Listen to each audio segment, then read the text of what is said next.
Então, para quem não acredita, não se converteu, não aceitou Jesus como Senhor e Salvador, ele fica questionando: não, mas quem escreveu? Tem coisa aqui que é de Deus, mas tem coisa aqui que o homem que escreveu da sua própria cabeça. Fica discutindo, né? Fazendo maior contenda. Mas para nós que aceitamos Jesus como Senhor e Salvador, que temos um inspirador da Bíblia morando dentro de nós, nós somos templo do Espírito Santo, então para nós fica fácil, porque a partir do momento que aceitamos Jesus como Senhor e Salvador, nós passamos a ter certeza que esta palavra, a Bíblia, é a palavra de Deus. Glória a Deus. Então a verdade divina revelada nas Escrituras é apresentada de modo explícito, certo e transparente.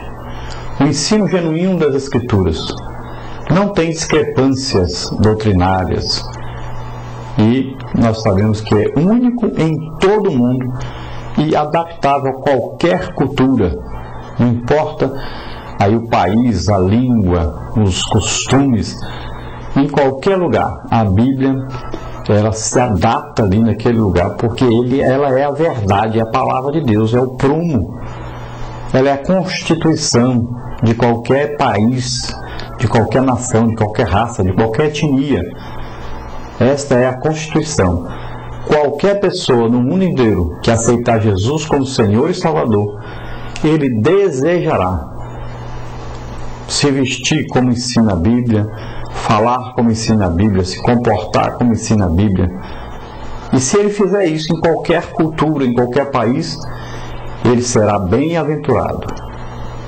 Ele será visto como uma pessoa diferente, uma pessoa que está indo para o rumo certo, está fazendo a coisa certa, está se comportando de maneira correta. Infelizmente, nós estamos vivendo num mundo onde as pessoas, com a desculpa de levarem a palavra de Deus aos povos, chega lá e se adapta a uma cultura como se aquela cultura fosse uma cultura de acordo com a Bíblia. Porém, as pessoas vivem contrariamente à palavra de Deus. Tem que ser pregado a Bíblia à maneira da Bíblia. Tudo de maneira que a Bíblia seja o prumo, seja o correto, seja aí o alvo, porque é a palavra de Deus, a Bíblia, e é a vontade de Deus para o homem, a Bíblia. Deus não quer que nenhum povo ande nu, Deus não quer que nenhum povo passe fome, passe necessidades, não tenha uma moradia, não tenha saúde, não tenha paz. Não, Deus só deseja o bem para todo ser humano, em qualquer raça, em qualquer etnia. Glória a Deus. Dentro desse tema, a infalibilidade das Escrituras, nós sabemos que elas são, então, infalíveis, ou seja, a palavra de Deus é infalível. A sua infalibilidade tem sido alvo de muita contestação, especialmente entre os chamados racionalistas, que endeusam a razão. Tudo deles é pela razão, nada pela fé. E, sem percebermos, então, que ela é falha, afirmam que o racionalismo científico, com seus métodos de estudo e pesquisa, será capaz de analisar e responder todas as indagações do homem. Porém, são completamente limitados quando analisam aí coisas espirituais além da matéria. Então, qualquer coisa que você vai ler na Bíblia, se não tiver fé, se você não puder crer, aceitar esse livro como o livro de Deus, a palavra de Deus, não adianta. Não se explica Deus, não se explica. A criatura não manda no Criador. A criatura não é capaz de chegar ao nível do Criador, até a mente do Criador. E Deus diz: os meus pensamentos são mais altos do que os vossos pensamentos. É muito difícil para as pessoas que vivem pela razão se aproximarem desse livro e crerem que ele é a palavra de Deus. A ciência, em sua maioria de seus seguidores, ela é incapaz de estudar elementos que não são pesados e nem são medidos. Por exemplo, a alma humana.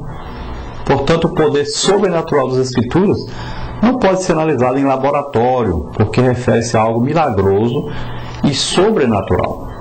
Alguns já chegaram até a pesar o corpo quando a pessoa é viva e pesar o corpo quando ele morreu e viu diferença aí de peso por causa da alma.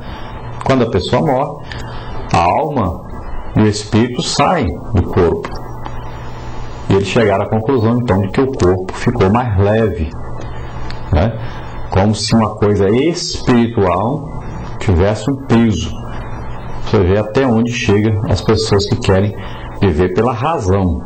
Então tudo para eles tem que ser medido, tem que ser pesado, senão não serve, não entendem, não conseguem compreender. A autoridade divina e humana das Escrituras. Indiscutivelmente a Bíblia tem dupla autoridade. A autoridade divina, que é demonstrada pela infalibilidade das Escrituras, uma vez que elas têm origem em Deus e são expressão da sua mente.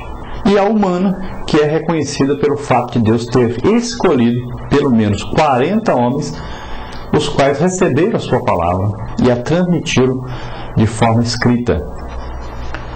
Então esses homens que escreveram a Bíblia não eram qualquer homens.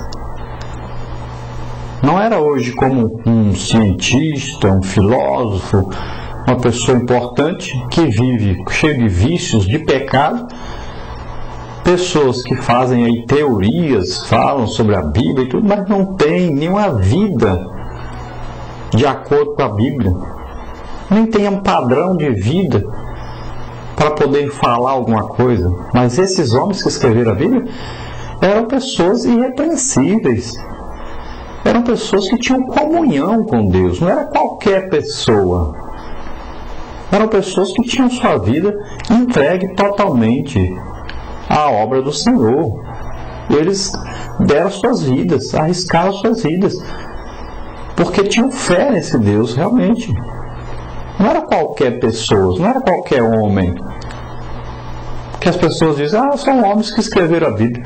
Mas não são homens irresponsáveis, não são homens que viviam totalmente em pecado, não são homens que não tinham conhecimento de Deus, não.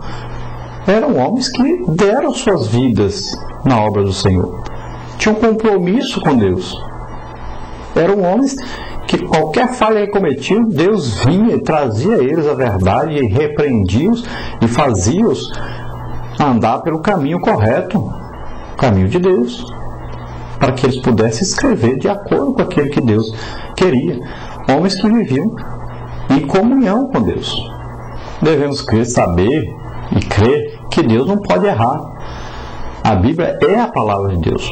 Portanto, a Bíblia está isenta de erros.